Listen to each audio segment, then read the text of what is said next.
el tercero. Hay un cuarto, bueno, está Dani, que era el mayor, pero ese es un poco perdido, ¿verdad? Ahí está Miguel, el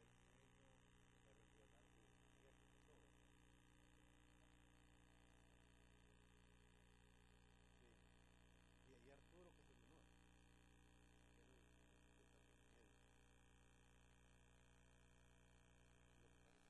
Creo que estaba Miguel y yo, ¿verdad? Más o menos, se pasa Arturo y llegó después. Ya cuando ustedes entraron a la universidad, cuando ustedes estaban en el bachillerato, todavía. CRIF presenta la entrevista en línea con William Meléndez.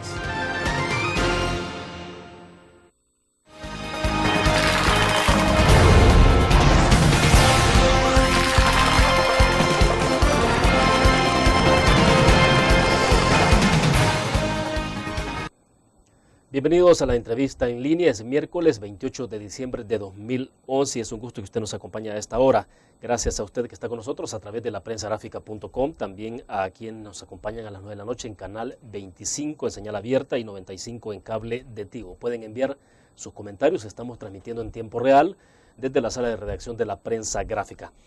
Este día hablaremos de la administración de la justicia en momentos que el país atraviesa una de sus peores situaciones por el auge de la delincuencia, la violencia en general, del tema de la impunidad, de coordinación con otros sectores y bueno, tantos temas más relacionados y desde luego de las candidaturas para una magistratura en la Corte Suprema de Justicia. En estudio nos acompaña Sergio Luis Rivera, él es abogado y notario, magistrado de la Cámara Segunda de lo Penal de la Primera Sección del Centro, cargo que ejerce desde el 1 de julio de 2006 hasta la actualidad.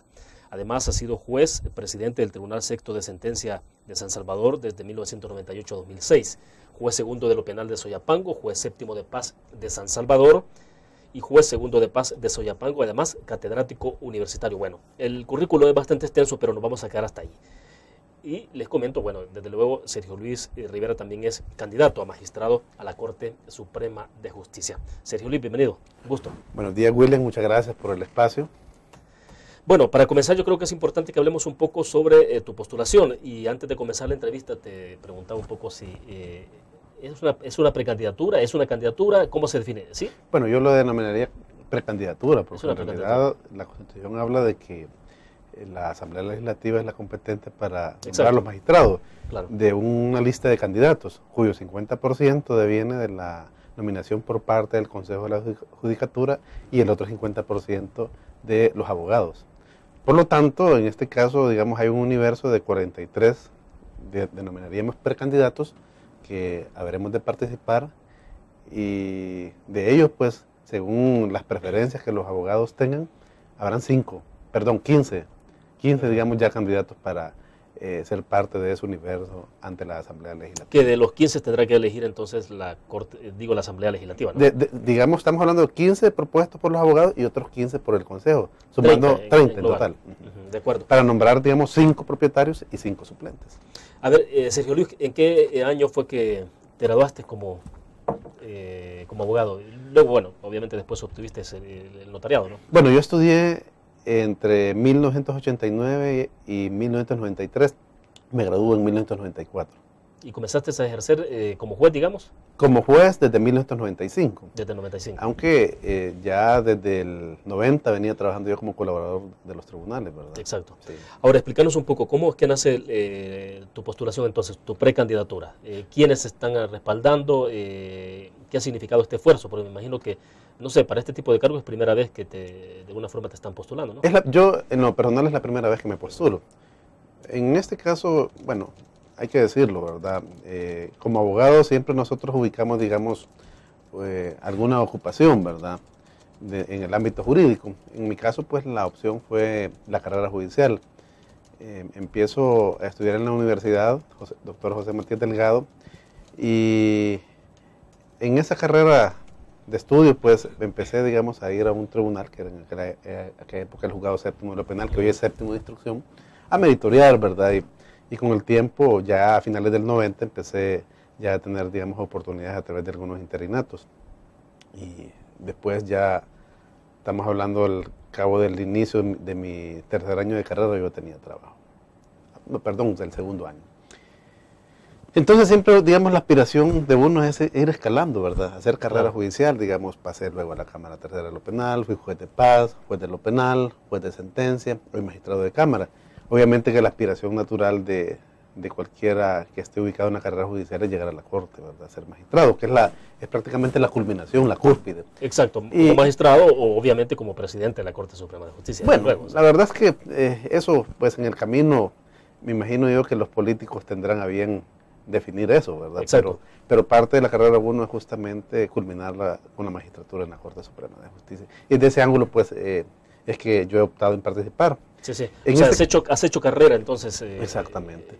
En todo el tema de jurisprudencia, sí, la administración de la justicia. Y aparejándolo, obviamente, a la labor docente, que creo yo que esto nos obliga a estudiar más, a abrir más la mente, a discutir, digamos, temas, no solo quedarnos, digamos, en el ámbito del tribunal, sino ir a la academia, discutir, digamos, también con abogados, porque todo este ejercicio docente a mí me ha permitido, digamos, un contacto no solo con estudiantes, sino con abogados ya experimentados, con jueces, como alumnos, con fiscales, defensores públicos y abogados en libre ejercicio, ¿verdad?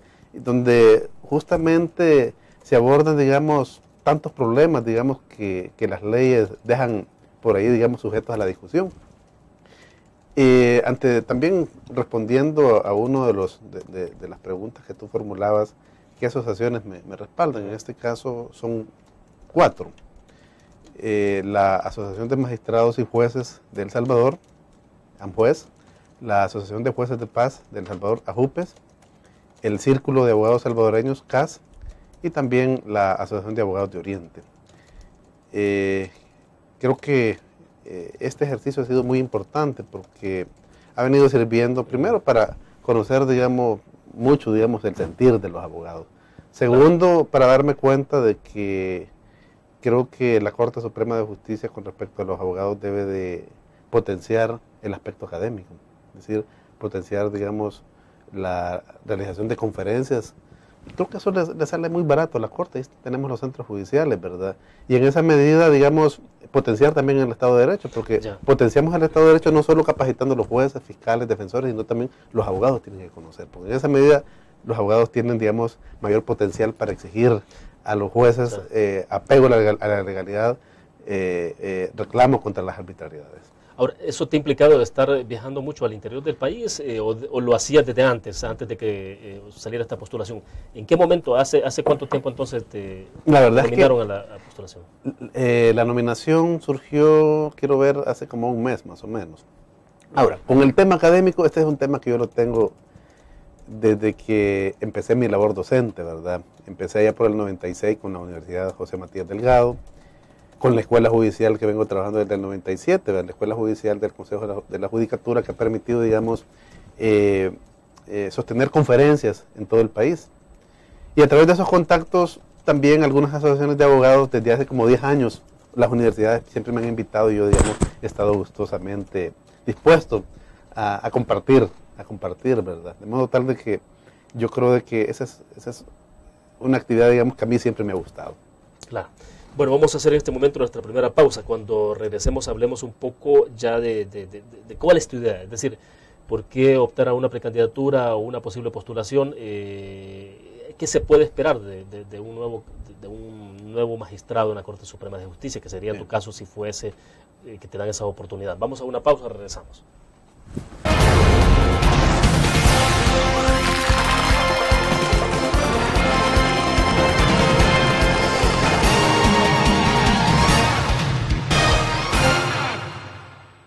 ¿Qué te parece si este año descubres nuevos destinos?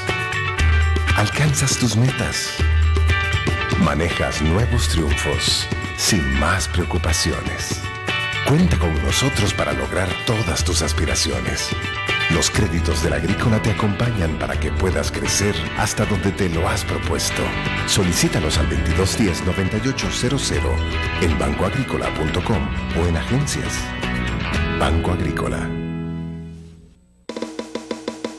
Tu periódico es dinero, porque ahora puedes pagar con la prensa gráfica. Busca y recorta en tu periódico el dinero que podrás canjear en los establecimientos de nuestros aliados. Encontrarás uno cada día.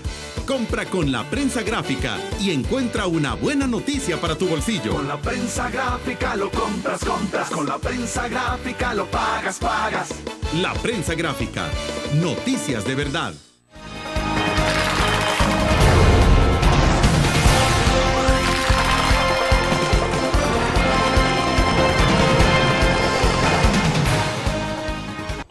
Bueno, está con nosotros en nuestros estudios Sergio Luis Rivera. Él es abogado y notario, magistrado de la Cámara Segunda de lo Penal de la primera sección del Centro y precandidato a magistrado de la Corte Suprema de Justicia. Te consultaba entonces, Sergio Luis, ¿qué significa esto, digamos? Me decías en ese evento pasado, evidentemente hay una aspiración, y yo creo que todos tenemos esas aspiraciones como profesionales de llegar a, digamos, de ir escalando nuestra carrera, ¿no? De hacer carrera, como decimos. Pero en este caso, evidentemente, para ustedes es la Corte Suprema de Justicia como por el máximo ente rector de la aplicación de la justicia en el país. Pero, digamos, ¿qué es lo que te mueve? Es decir, ¿qué es lo que mueve a Sergio Luis a involucrarse más, a querer llegar hasta ahí? No solo por lo que significan en tu currículum, sino también el qué hacer por el país. Bueno, yo creo que hablar de la Corte Suprema de Justicia es hablar, digamos, de la cúspide, ¿verdad?, en materia de administración de justicia. En todo Estado de Derecho, el tema de la administración de justicia es de capital importancia. Es decir, es donde la gente espera, digamos, una respuesta ante los conflictos, donde espera, digamos, que se haga justicia. Y como tal, esto exige un perfil en el magistrado de la Corte. El magistrado de la Corte tiene que ser, digamos, una persona con una experiencia, ¿verdad? Porque para resolver los asuntos hay que haber tenido un bagaje, digamos, de conocimientos, y eso la vida se lo va dando.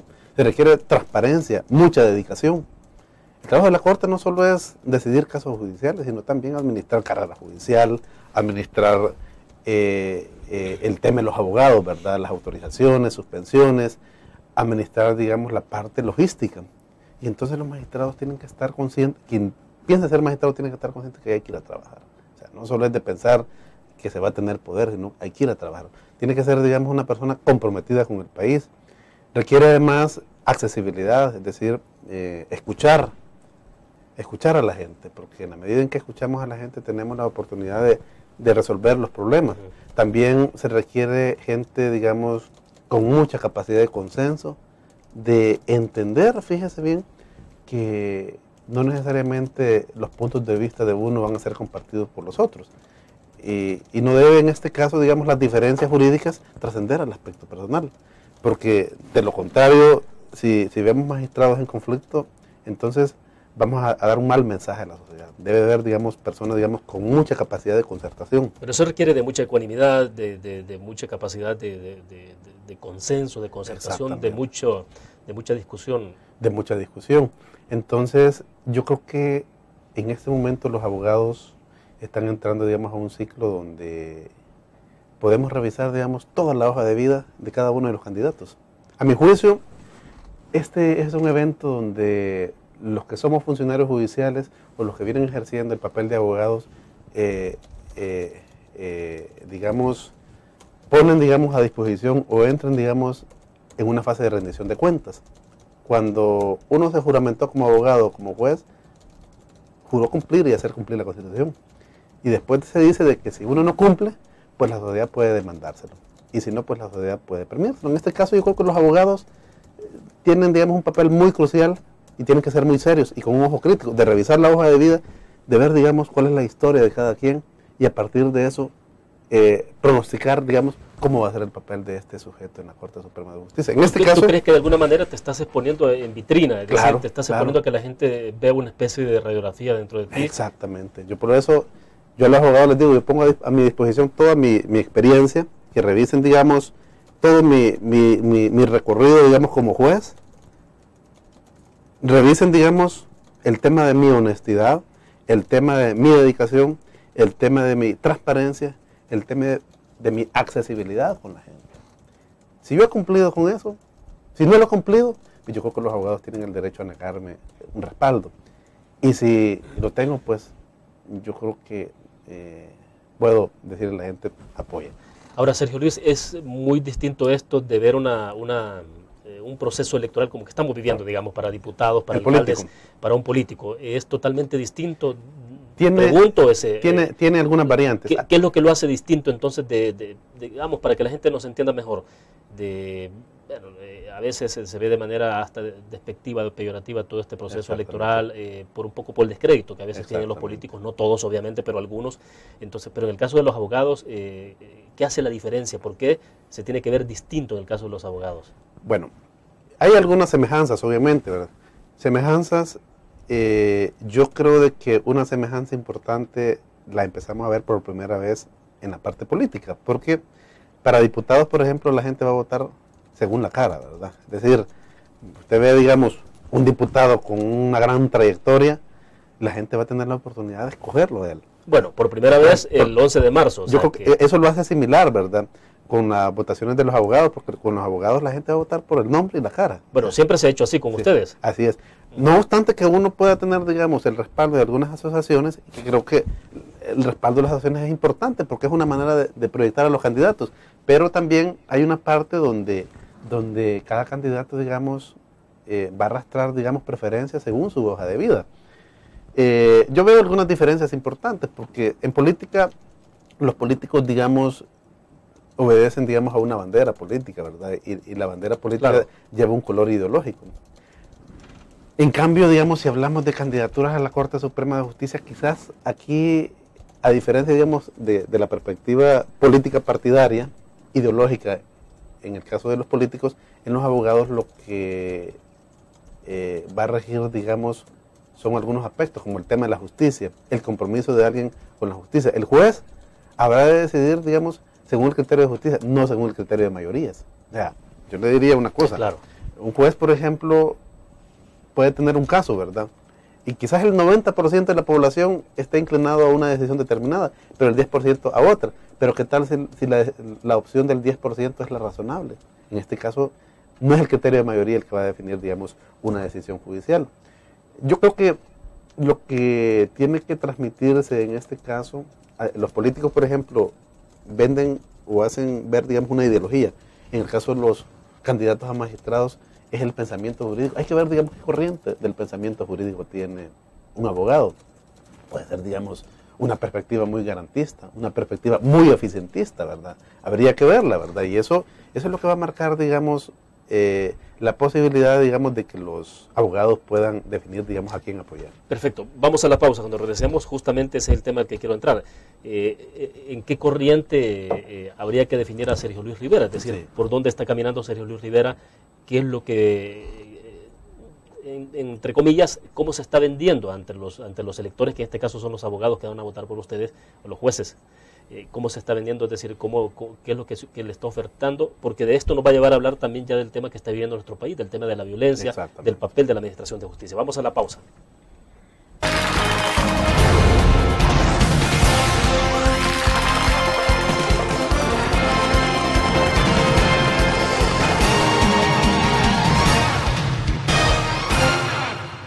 ¿Qué te parece si este año estrenas ilusiones? Descubres nuevos destinos. Construyes tu futuro sin más preocupaciones. Cuenta con nosotros para lograr todas tus aspiraciones. Los créditos del Agrícola te acompañan para que puedas crecer hasta donde te lo has propuesto.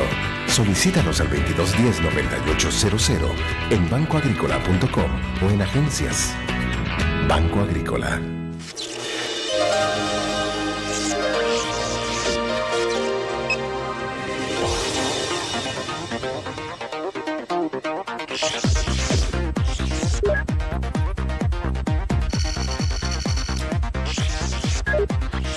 Estimulamos tus sentidos para que leas, veas, escuches e interactúes con la verdad. LPG Multimedia.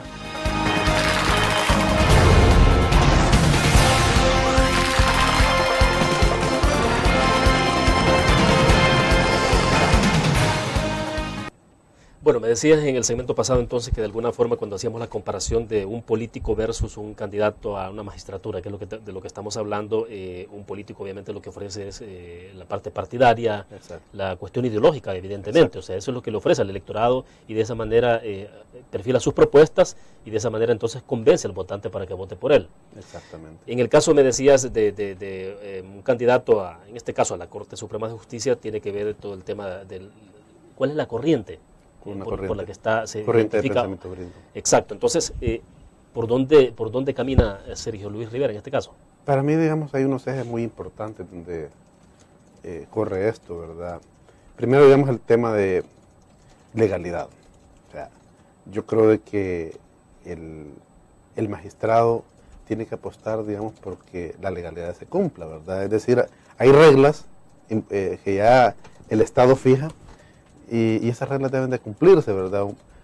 Tenemos que hablar en este caso de procesos transparentes. Estamos hablando no solo de los procesos, digamos, a nivel judicial, ¿verdad? Como cuando estamos hablando de un hecho delictivo, de un proceso de familia, un proceso laboral, etcétera.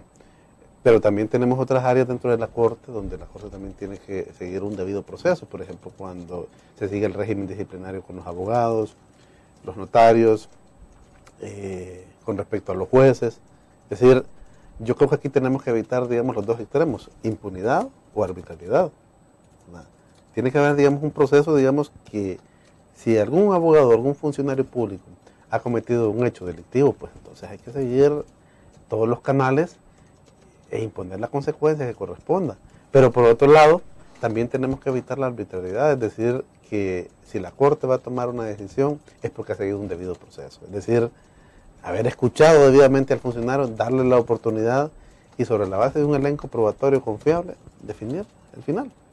¿Verdad? Porque eso es, para mí, creo que a eso tenemos que apostarle. A veces, digamos, hablamos de garantismo, ¿verdad? Yo creo que quizás el problema, digamos, no es hablar tanto de garantismo, sino a veces, digamos, la interpretación que le damos, digamos, a esa figura. Porque a veces ha habido casos donde, bajo disque garantismos, a veces hay interpretaciones distorsionadas. Y llegamos a extremos, por ejemplo, en un proceso penal de un juez, digamos, que no lleva a cabo una rueda de personas porque el imputado no quiere. Si la verdad es que el garantismo no significa darle la última opción al imputado, sino que la ley por ahí establece algunos mecanismos de fuerza que se pueden utilizar, ¿verdad? Y ahí es donde nosotros vemos de que el juez tiene que buscar un punto de equilibrio. Por otro lado, yo creo que la realidad social también va marcando una forma de entender, la forma de interpretar la Constitución, ¿verdad? Hablamos de un sistema evolutivo de interpretación. Ya, Sergio Luis, pero el garantismo funciona, debería funcionar en cualquier sociedad en el mundo, o por ejemplo, o el garantismo, por eso, porque mucho se ha cuestionado en algunos momentos, algunos funcionarios, sobre todo los que están vinculados a seguridad pública, cuestionan el hecho de que en este país, dice, hay demasiado garantismo. Y bueno, en eso se escudan algunos delincuentes porque aprovechan entonces que la ley, más que proteger a la víctima, protege al victimario.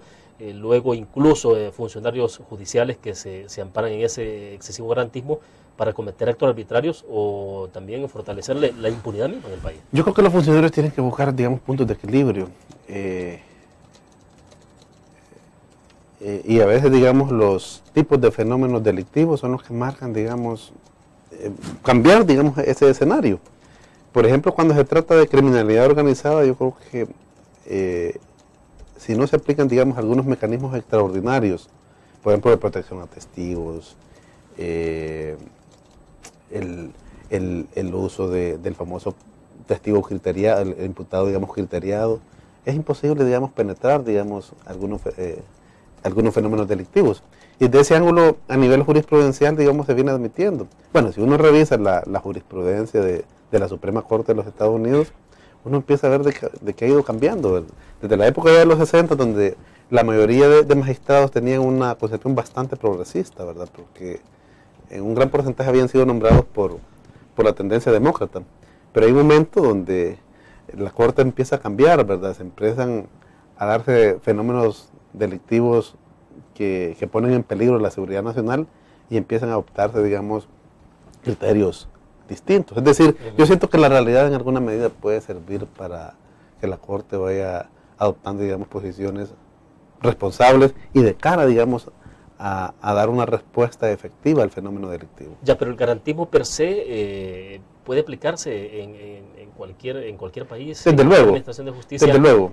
Pero, ¿qué es lo que hay que hacer entonces? Hay que matizarlo en algunos casos. Exactamente. Por ejemplo, yo personalmente he sostenido, por ejemplo, que en El Salvador estamos en un país, en una sociedad, por la situación de violencia, solamente que no es normal, o sea, no estamos hablando de un país normal, o sea, algo está pasando en este país para que tengamos una situación de violencia tan alta. Pero entonces, ¿cómo debe aplicarse todo este tema de garantismo? O sea, que es posible aplicarse. Lo que pasa es que yo creo que ahí es donde se debe atender, digamos, al tipo de fenómenos delictivos para variar los puntos de equilibrio. Cuando hablamos de crimen organizado, el sistema de garantías, digamos, opera de forma distinta a cuando hablamos de delincuencia convencional. Y esto, se los digo, no es un tema exclusivo de El Salvador, lo hemos visto en Estados Unidos, en Alemania, España, no es exclusivo de acá.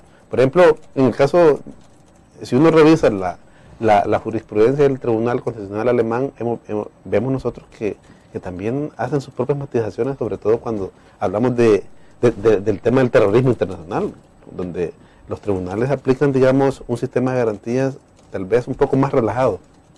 En España, con el tema de ETA, en Estados Unidos, a partir del 11 de septiembre, se dieron algunas variantes. Y yo creo que en el caso nuestro también uno puede advertir que nuestra sala de lo constitucional y la sala de lo penal en alguna medida también creo que han tomado en cuenta, digamos, esos aspectos como para ir, digamos, dándole rumbo a su propia jurisprudencia. Ok, vamos a hacer otra pequeña pausa comercial, regresamos con más.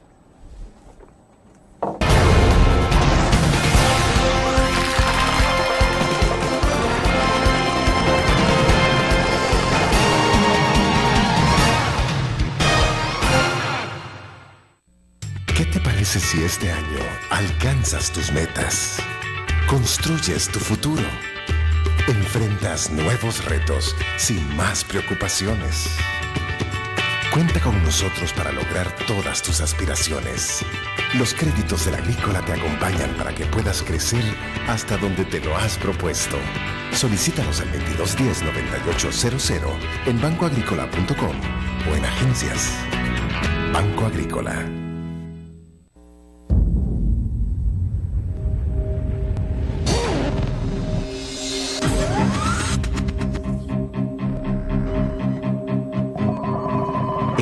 De una estrategia financiera desde los negocios y la actividad económica hacia toda Centroamérica. El Economista Regional, una revista especializada donde encuentras el panorama empresarial y los principales movimientos financieros. El Economista, el modelo regional de información económica.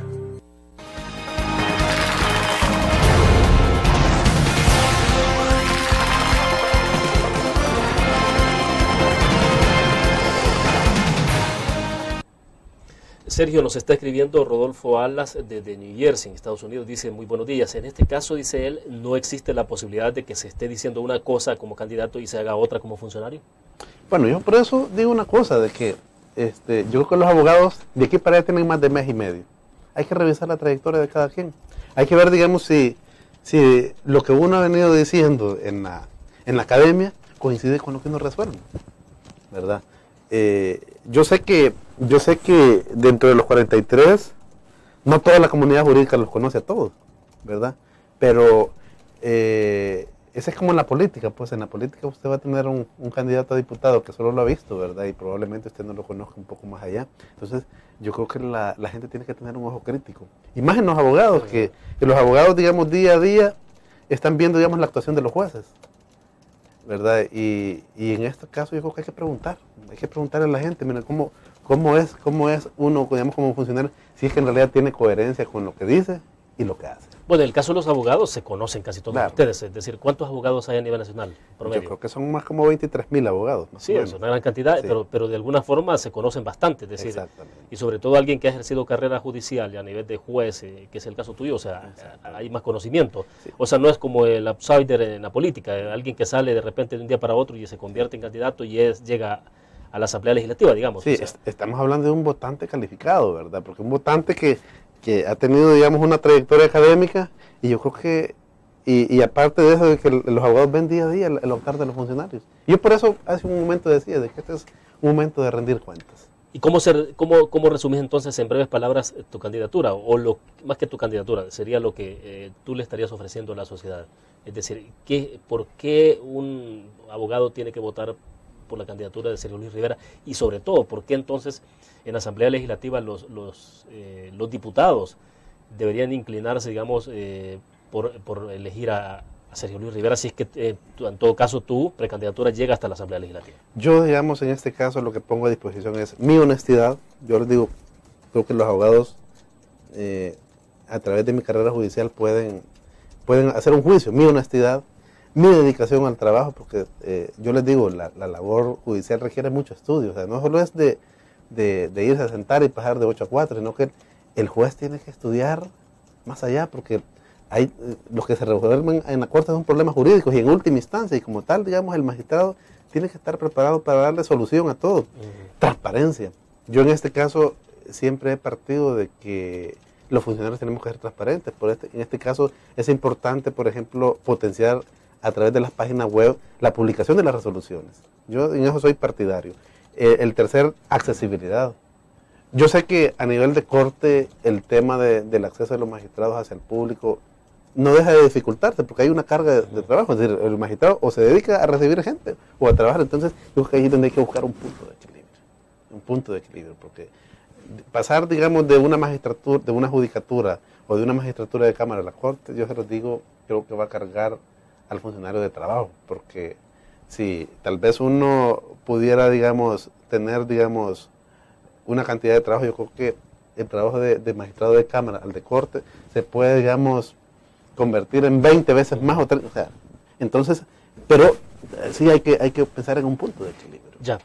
¿Cómo observaste toda la discusión que se generó este año entre Sala de lo Constitucional, Corte Suprema de Justicia para ser más amplio, con la Asamblea Legislativa, el 743, toda esa discusión que se generó, la controversia específicamente en la Sala de lo Constitucional con la Asamblea Legislativa, los partidos políticos?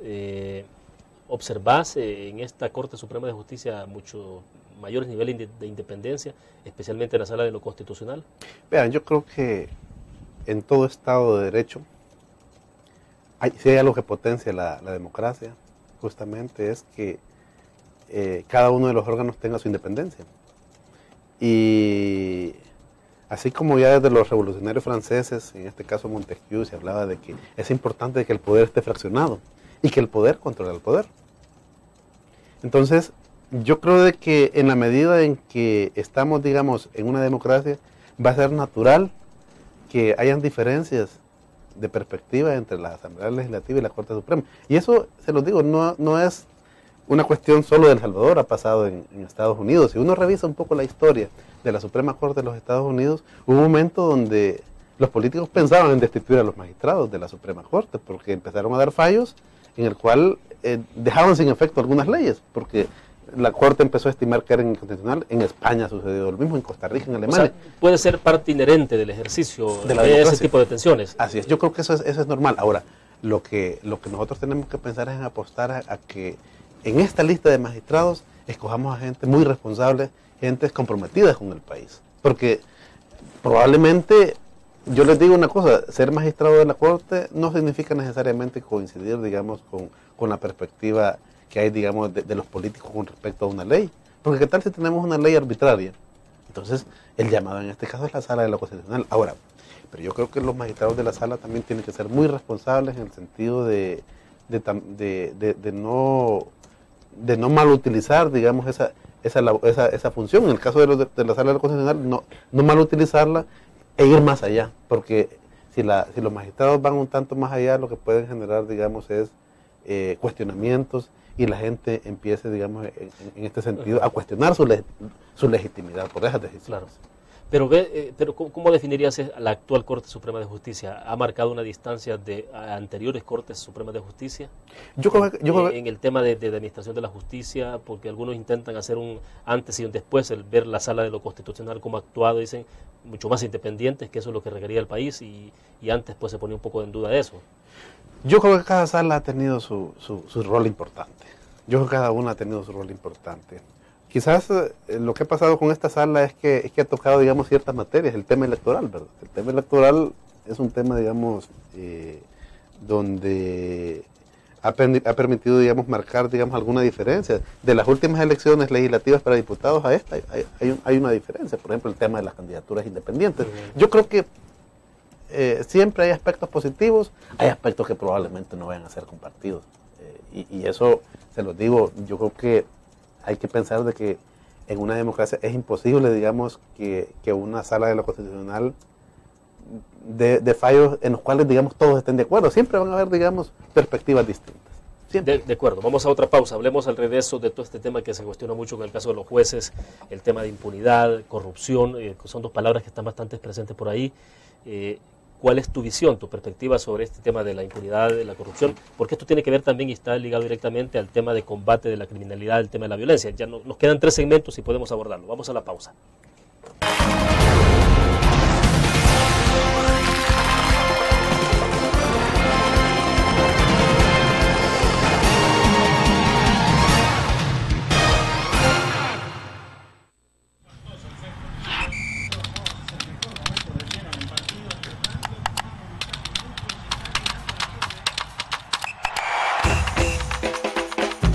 La emoción del deporte está en www.elgráfico.com.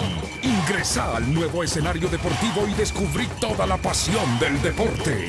Fotos, videos, fichas y resultados de las mejores ligas del mundo. Elgráfico.com. Conectados por deporte. Learn. La revista más innovadora y moderna de todos los tiempos. Única en su estilo, creativa. Un espacio exclusivo y reservado de entretenimiento y diversión, llevada al máximo. Learn. Time Out, Movie, lo mejor de la cartelera. Art. Shopping, la guía de la moda. Go, viajes cortos fuera de la ciudad. Blur.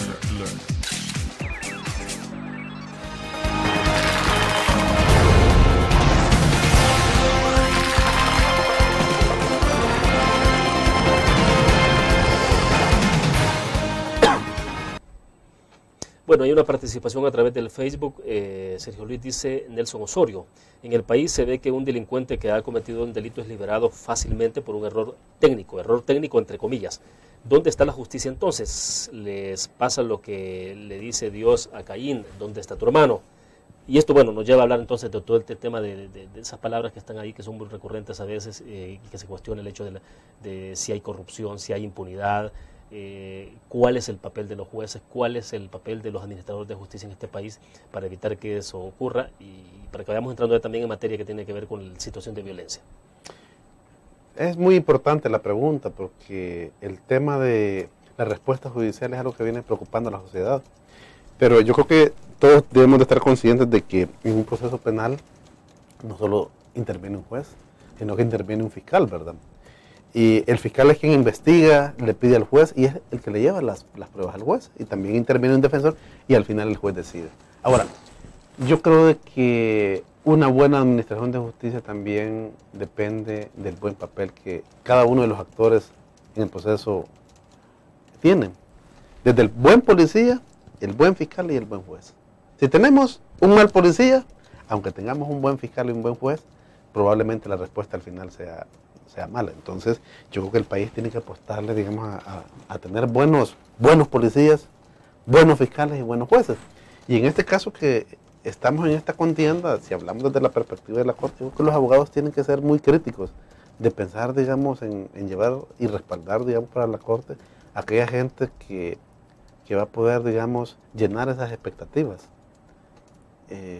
al máximo. Yo sé que y en esto hay que ser también bien realista, porque la Corte está conformada por 15, pero en la medida en que en cada evento electoral de los abogados se vayan potenciando gente de primer nivel, y cuando hablo yo de primer nivel estoy hablando de gente honesta, accesible, estudiosa, transparente, en esa medida vamos a ir teniendo buenas cortes. O sea, yo creo que desde la elección pasada la gente tiene un criterio, si escogieron a buenos o malos magistrados. Entonces, yo creo que ese es un parámetro para pensar, digamos, en esta, y poco a poco, digamos, ir renovando la Corte y llevar a la gente más calificada. y tener, digamos, con el tiempo una corte de mucho respeto, ¿verdad? Ahora, vuelvo con el tema del tema, por ejemplo, de la corrupción. ¿Hay o no corrupción en el sistema judicial? Vean, yo se los digo, yo tampoco me voy a poner a juzgar a mis compañeros si la hay o no la hay, ¿verdad? Pero a través de los periódicos, a través de lo que los abogados hablan afuera, la gente hace mención que hay corrupción. Yo creo que hablar de corrupción es estar hablando de la escala de valores que cada quien tiene. Hay gente con un elevado nivel de valores, porque los valores se vienen, digamos, gestando desde la familia, ¿verdad? Cuando fue estudiante, si era copión o no era copión, claro. Cuando es abogado, digamos, si es tramposo en sus procesos, cuando es juez, digamos, si toma decisiones judiciales fuera del ideal que tiene que tener un juez, porque un juez puede tomar decisiones desacertadas, ya sea porque alguien lo corrompió o porque no estudia, porque un juez que no estudia no sabe lo que está haciendo. Y ese es un mal juez.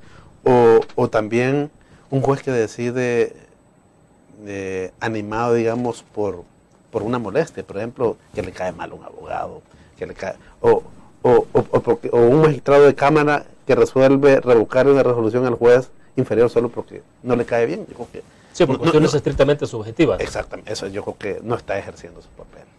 Y ahí es donde la gente tiene que ver, digamos. Ahora, ¿crees tú que la Corte Suprema de Justicia, el sistema en sí mismo, tiene suficientes controles, suficientes candados para evitar este tema de corrupción, este tema de impunidad, que decíamos, bueno, en algún momento determinado puede estar permeado por la incapacidad del juez, la falta de estudio, un poco de ignorancia, y en otros casos puede ser ya por una voluntad expresa de volverse corrupto? Yo hace un momento hacía referencia a que hay dos extremos que son malos: la impunidad y la arbitrariedad. Cuando hablo yo de impunidad es que el sistema no es capaz de investigar denuncias. Por ejemplo, hay gente que puede denunciar un caso de corrupción de un juez y hace mal trabajo el sistema cuando no investiga a fondo. Y por otro lado, también es arbitrario el sistema cuando toma decisiones disciplinarias por sobre un juez o sobre un abogado sin seguir, digamos, un debido proceso, ¿verdad? Sin seguir un proceso transparente en el que el juez o el abogado sea debidamente oído y que tenga la oportunidad de contradecirlo. Yo aquí traigo en cuenta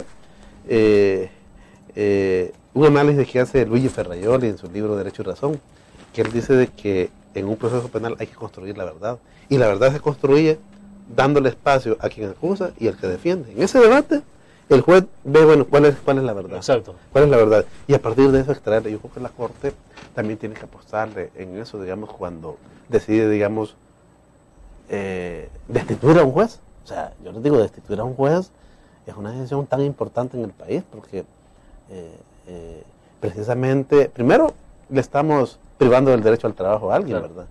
Y con esto yo no estoy diciendo de que no debe existir, lo que estoy diciendo es que debe existir un proceso donde esta persona, el juez o el abogado o el notario, cuando se toma una medida, sea debidamente oído y la Corte tome una decisión sobre la base de pruebas confiables. Exacto. Perfecto, vamos a hacer otra pausa comercial. Volvemos con más de la entrevista en línea.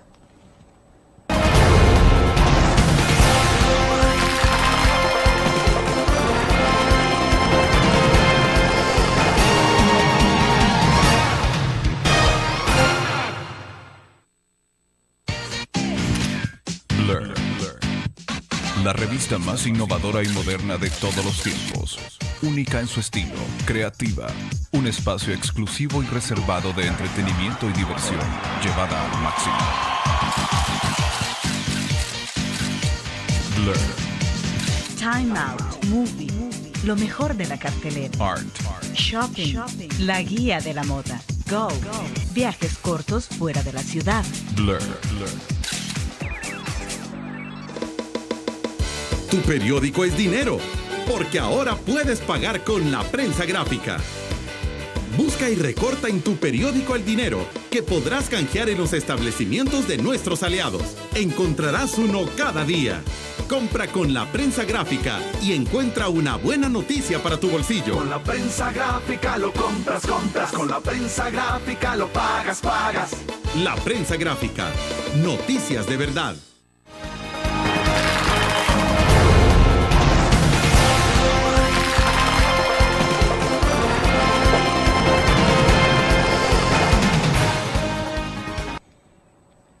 Bueno, Sergio Luis, nuestro país está viviendo una situación bastante excepcional con el tema de la violencia generalizada.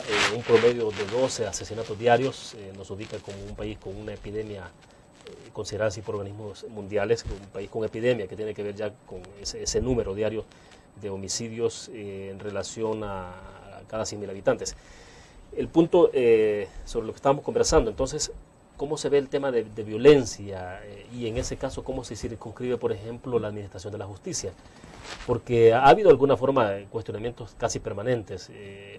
Si uno habla con la Policía Nacional Civil, con los funcionarios, dicen estamos haciendo nuestro trabajo. Si uno habla con el ministro de Seguridad y Justicia, dice, bueno, estamos capturando tantas personas cada día, a veces redadas hasta de 80, 90 personas, 100 personas en el día, pero bueno, entran por una puerta a un tribunal y salen por la otra. Entonces, de alguna manera queda la sensación en la población de que lo que está fallando más que los policías, porque parece que los policías entonces son efectivos, es entonces con la parte de los jueces o, en el otro extremo también, con la parte de los fiscales. ¿Cuál es tu análisis, tu interpretación, siendo que estás ejerciendo, estás en la otra parte, digamos? No estás en la policía, no estás en la fiscalía, sino que estás en la otra parte, dentro de las tres áreas. Esa es una buena pregunta porque ya tú has hecho mención que cada quien dice que es su papel. O sea, el juez puede decir, yo estoy haciendo mi papel, el problema lo tiene el fiscal. Exacto. Y la policía, o el fiscal por su parte puede decir, no, aquí el problema es la policía, que no está haciendo su papel. Y bueno, sí, además siempre hay argumentos, porque dice el fiscal, bueno, no me dan el presupuesto adecuado. Yo pedí para que me dieran en el próximo presupuesto 70, 80 nuevos fiscales y sin embargo no me aprobaron. Estamos trabajando con una gran sobrecarga para cada fiscal, cuántos delitos tiene que investigar cada fiscal. Bueno, es decir, si fuera por la parte de argumentos y a veces hasta pretexto, creo que cada quien lo tiene. Sí. Pero el punto es cómo llegar a la esencia, qué es lo que está fallando. Fíjese que yo creo que esa pregunta nos lleva al tema de que probablemente cada quien piense que está haciendo su trabajo y no ve, digamos, su trabajo desde la óptica del otro. Es decir, el policía no ve su trabajo desde la óptica del fiscal o desde la óptica del juez. En este caso... ¿Debería de verla o no necesariamente? Hay que verla, pero en este caso, digamos, creo que la vía para hacerlo es a través de la coordinación interinstitucional. Actualmente, desde hace mucho tiempo se creó la famosa Comisión Coordinadora para el Sector de Justicia, que está conformada por el ministro de Justicia, el presidente de la Corte, el presidente del Consejo de la Judicatura, la Procuradora General de la República, tenemos al presidente del Consejo de la Judicatura, bueno, está conformada por 5 entes. Entonces, este es un ente que ha de servir, digamos, como para potenciar, digamos, esa coordinación.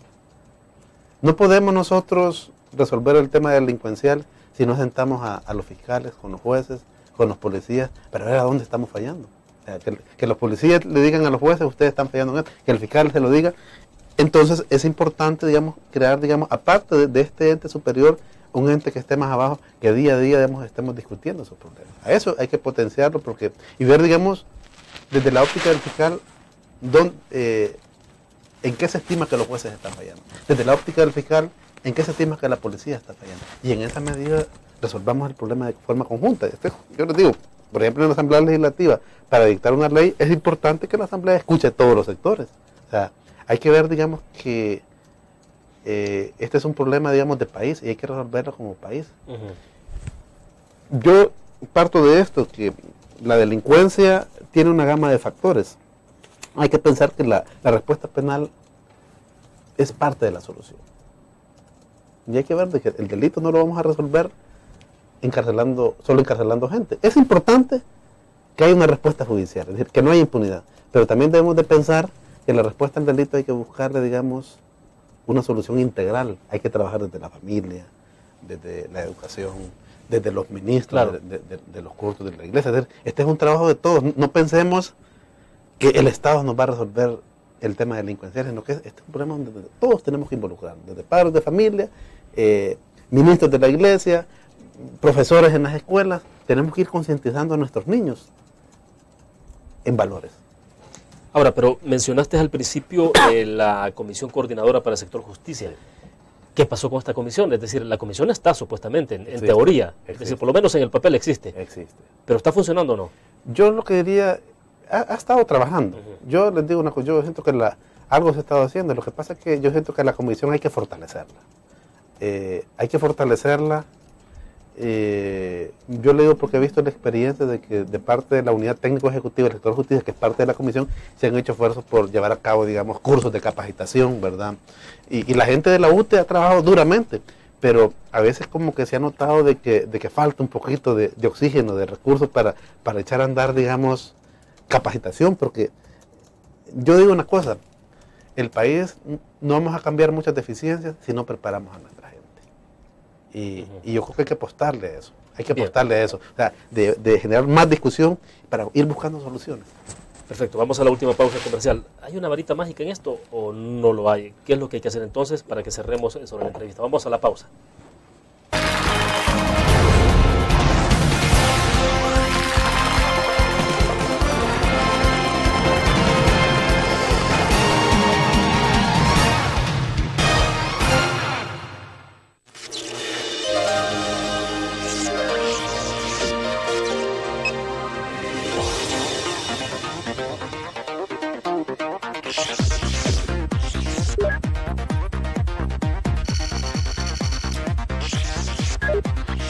Estimulamos tus sentidos para que leas, veas, escuches e interactúes con la verdad. LPG Multimedia. Tu periódico es dinero, porque ahora puedes pagar con la prensa gráfica. Busca y recorta en tu periódico el dinero que podrás canjear en los establecimientos de nuestros aliados. Encontrarás uno cada día. Compra con la prensa gráfica y encuentra una buena noticia para tu bolsillo. Con la prensa gráfica lo compras. Con la prensa gráfica lo pagas. La prensa gráfica. Noticias de verdad.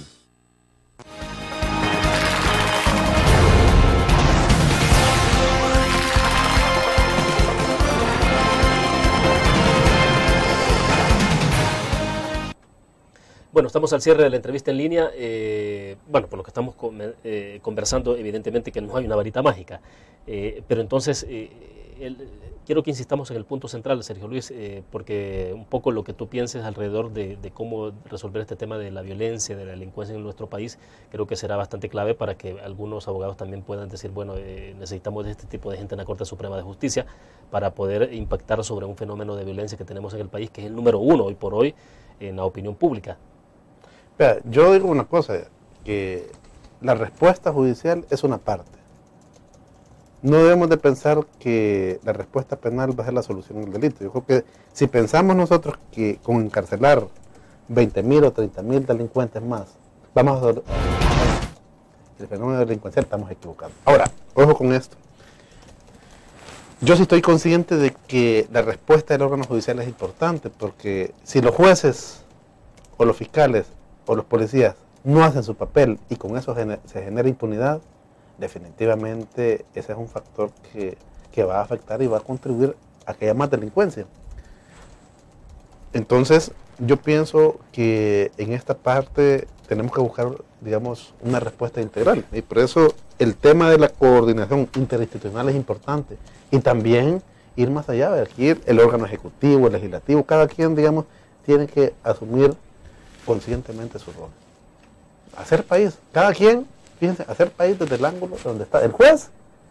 La obligación del juez es simple y sencillamente resolver con justicia. Resolver lo que pero evidentemente no se está haciendo eso, o sea, porque lo que tenemos está claro, o sea, el resultado, ahí hay un resultado y es que hay 12 homicidios diarios, más de 4.000 homicidios en el año, o sea, eso es lo que tenemos en concreto. Entonces, la sociedad está fallando. Lo que pasa es que, la falla es generalizada. O sea, pudiéramos encontrar fallas en el sistema de administración de justicia. Cuando hablo de sistema de administración de justicia, hablo no solo de los jueces, porque la función de administrar justicia va a ser efectiva en la medida que no solo el juez es efectivo, sino también el fiscal o la policía. Claro. Entonces, lo que pasa es que todos tenemos que adquirir conciencia de que cada quien tiene que asumir su rol.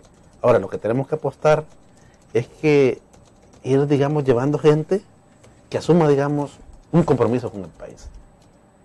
El juez, juzgar según lo que corresponde. Tenemos que apostarle, por ejemplo, si hablamos en este caso de la elección para la Corte, de apostarle a gente honesta, a gente dedicada, a gente transparente, a gente accesible, a gente comprometida con el país.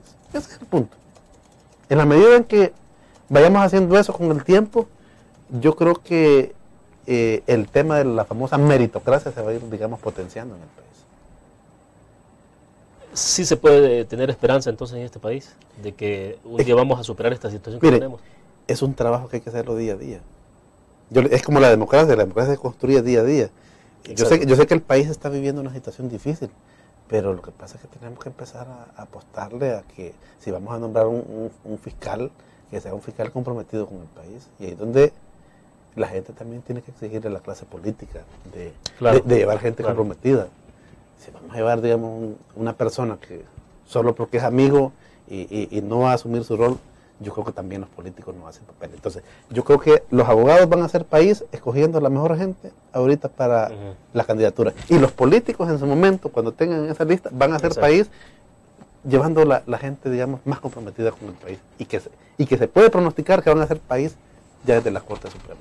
Bueno, se nos agotó el tiempo, Sergio Luis. A lo mejor podemos conversar en otra oportunidad siempre sobre estos temas. Muy gentil. Muchas gracias, William. Te agradezco el espacio y dado que estamos ya al final del año, pues, y que esta semana es de Navidad, les deseo a todos, pues, que sea de mucho gozo, que el próximo año les traiga muchas bendiciones, muchos éxitos, mucha salud.